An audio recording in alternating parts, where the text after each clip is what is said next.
দেখ এইখানে কিছুই জানি না তো। এইখানে ওই গ্যালারিতে যাব তো। হ্যাঁ গ্যালারিতে সেই 3টা মোবাইল প্রথমেরটা অন করব। মানে আবে গ্যালারিতে যে সব অন করব তো। ওই তুই আগে আমাকে ভিডিও করে পাঠা না, কি প্রবলেমটা হচ্ছে।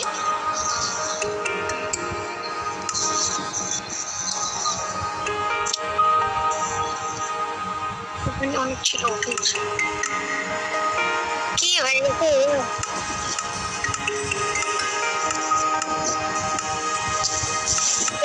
হচ্ছে নাকি? ও আমার সব ডেটা ডিলিট হয়ে গেছে। মানে মানে আবার ঘুরে দিকে করতে হবে। কি? দাঁড়া দেখে ধরো। তুই ভিডিও করে পাঠা আগে, সব ভিডিও করে পাঠা।